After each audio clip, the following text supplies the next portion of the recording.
Hey, Cub fans! Thanks for joining us here on Cubs 24/7, where Randy talks Cubs.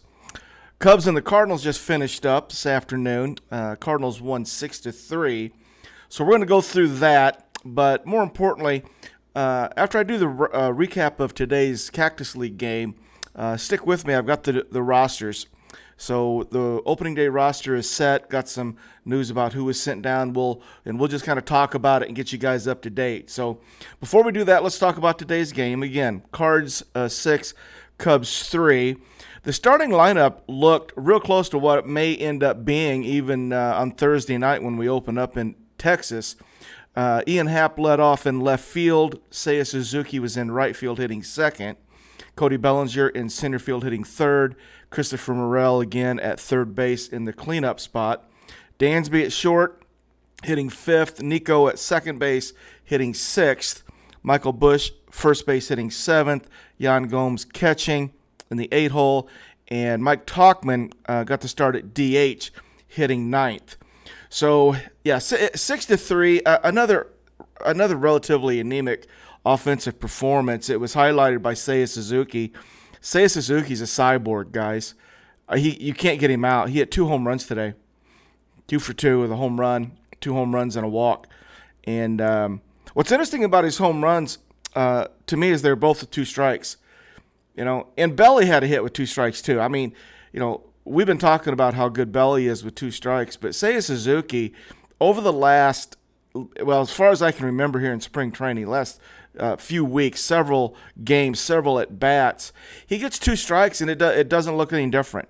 And so both his home runs were 2-strike home runs today.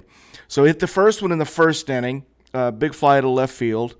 Then we scored again in the second inning. Nico tripled, and it was very similar to the ball he hit yesterday, where I felt like he broke out, hit another one, maybe even hit this one harder to the right center field gap, and ends up with a stand-up triple.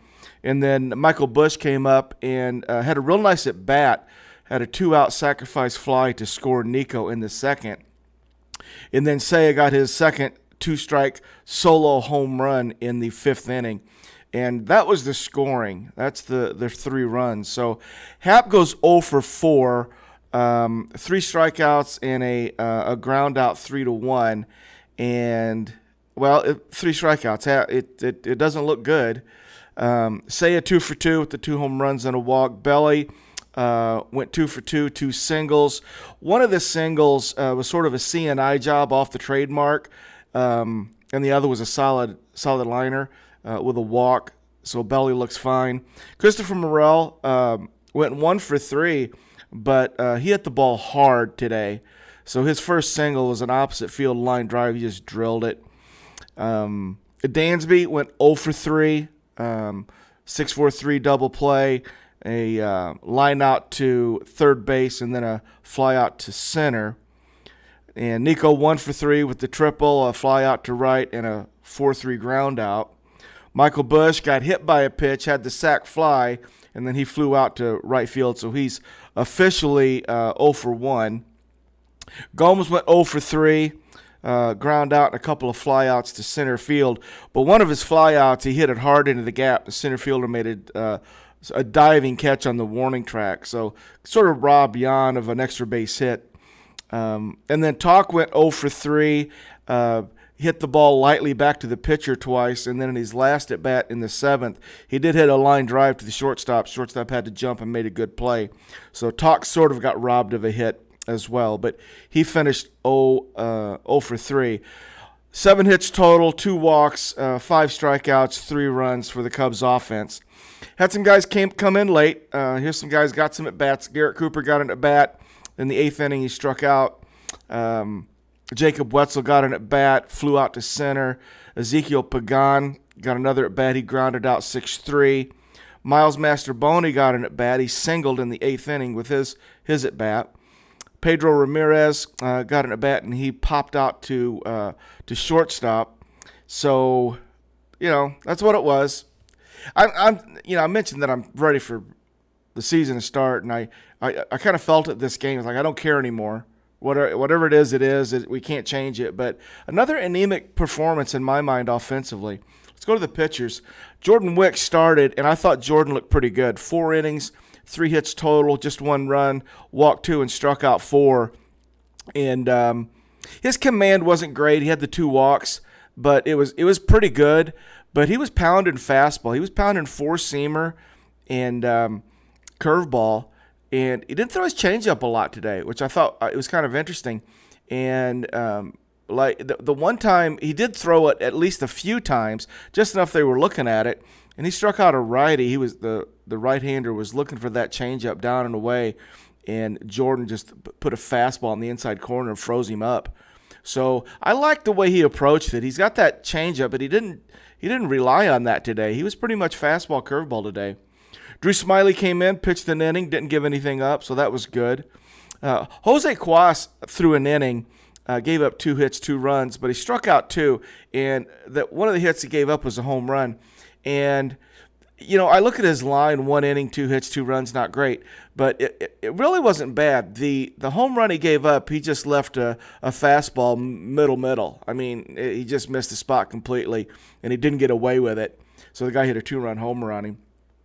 Hector Neris came in, a little rough outing for Hector. He goes 2/3, gives up 3 hits, 3 runs. Richard Lovelady comes in and finishes up Neris' inning. Can't help him out, inherited a run. So Richard Lovelady pitches an inning, gives up a third of an inning, gives up 2 hits. Mark Leiter Jr. pitched an inning, got a strikeout, nothing happening there. And Colton Brewer finished it out with 1 inning and 1 strikeout. So Colton Brewer pitched well. So the staff gave up 10 hits today, walked 2, struck out 9. And, the Cuas 2 runs, just that 1 pitch that he left middle hurt us. And Hector Neris had a little bit of a rough go. But Wicks looked good. Smiley looked good. Mark Leiter Jr. looked good. So I think it's all good. So that's the Cubs, Cardinals. We got one more Cactus League game tomorrow afternoon again with the Cardinals before we head to Texas to open the regular season on Thursday. It's going to be awesome. It was starting with the Rangers. I don't know if you've thought about it, but first game on the road defending World Series champs. It's going to be a pretty good test. We'll get to line ourselves up a little bit and see what we look like compared to the defending World Series champions. So we'll get that on Thursday. So we do have some roster moves. We got a final roster, and let's just go ahead and talk about it now. Let's go ahead and start with the staff. We already knew the rotation. So it's Steele, Shota, Kyle, Javier, and Jordan Wicks. There's our 5.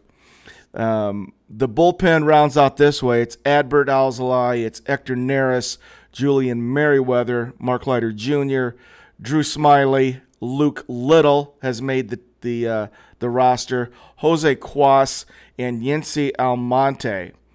So of the people that we were looking at that would possibly be in that mix, it looks like Hayden Wesneski is the odd man out. So Hayden Wesneski has been optioned to Iowa, and the plan with Hayden is to go ahead and stretch him out as a starter in Iowa and get him ready. But I'm pretty confident we're going to see Hayden Wesneski back in Wrigley at some point in the near future. We got some guys that have options remaining, and I think we're going to see quite a bit of that. So, but that's the staff ready to go. I feel good about the relievers. I'm not really all that confident about this rotation. Specifically, Steele and Shota, I feel like I'm locked in. But that we just got Justin Steele and Shota, who I feel like, okay, we've got guys, top of the rotation guys. I think the other 3 at this point are question marks. I think the other 3 guys that we have would be 5th starters at this point in a nice staff. Kyle Hendricks, to me, we talked about him yesterday. I feel like he's a 5th starter right now, maybe at best, just because of what I've seen and what we've talked about it before. And then Javier Assad and Jordan Wicks, I don't mind them in the rotation, but I was just hoping to have one of them in that 5th starter spot. So I got to tell you, I feel like we got a couple of front-end guys, and then we've got 3 5th position guys in the rotation. So I'll just go ahead and say I'm not real comfortable with it. I could be wrong. If Jordan Wicks and Javier Assad come in and go lights out, okay, great. And if Kyle Hendricks all of a sudden starts to get people out too, but I put a little note in my head. I don't know. That's going to be a pretty big question mark. So that's kind of where we are on the staff. Let's go to the everyday guys. I'll start just so you can picture it. We'll go around the outfield first. Ian Happ, Cody Bellinger, and Seiya Suzuki, the everyday outfielders. Around the infield, you got Christopher Morel, Dansby, Nico, and Michael Busch. Then behind the plate, whether it's Gomes or Amaya, I'll go ahead and put Gomes. So there's the everyday 8 fielders. Now let's go to the bench. We've got Miguel Amaya. We've got Garrett Cooper, who we knew. He was told and informed that he had made the team here a couple days ago. Mike Tauchman was told earlier that he was going to make the team, so he's there. We were kind of looking for the last 2, and the last 2 were Madrigal, Mastroboni are the last 2 to make it. And I'm going to talk about it a little bit. Alexander Canario was optioned to Iowa, and I mentioned yesterday that I kind of felt like that's what we needed to do with him. They gave Alexander Canario so many chances this spring. He played a bunch, led the team in at-bats, and he never did click into that next step. And he showed a couple of defensive, liabilities to me here recently. So I sort of lost confidence in his ability to play high-level outfield. His slug never came, and then his average wasn't quite there. I'm not saying he's not going to figure it out. He could the switch could come on any minute, but I just don't think he's ready. And if you keep him, he's just going to sit, right? So guys like Madrigal and Mastroboni, these guys at the end of the bench, if things go well at all, they're not going to play much. So it doesn't make sense to keep Canario sitting him on the bench and let him get, a couple, 3 at-bats a week. Send him to Iowa, let him play every day, let him figure it out, and then at some point we'll see what we've got. And then Patrick Wisdom is going to start the season on the injured list, and it's back. So we know it's back. Who knows? It may never be right. So Patrick Wizzy starts on the injured list. Same thing with Jameson Taillon. Jameson, if you start to throw Jameson's availability into this rotation, it starts to a healthy Jameson, a productive Jameson Taillon. It changes it drastically. So we're going to know more in a couple of weeks for sure. But Wizzy and Taillon start on the injured list. Wisniewski to Iowa along with Canario. So that gives us Madrigal and Mastroboni. And let's just talk about those 2. We know the bench. I like Cooper. Talk has already been given the chance, even though I'm not 100% sure he's going to be able to back up what we've seen. But he's earned the chance, and I'm fine with that. But the Madrigal-Mastroboni issue, this winter, I think it was December, I did a video comparing and contrasting Nick Madrigal with Mastroboni. And my premise was I just don't understand why we need both of them. So I'm like, if I've got to pick between the 2, I'm going to go with Mastroboni. And I look at Madrigal, and I don't want to be too negative with Nick. He's a cute little player and all, but I don't get it. I don't get the infatuation with Nick Madrigal, especially right now. If my mind serves me, I think it might. He didn't play a lot this spring. He goes 3 for 16. He didn't look great. He got hurt.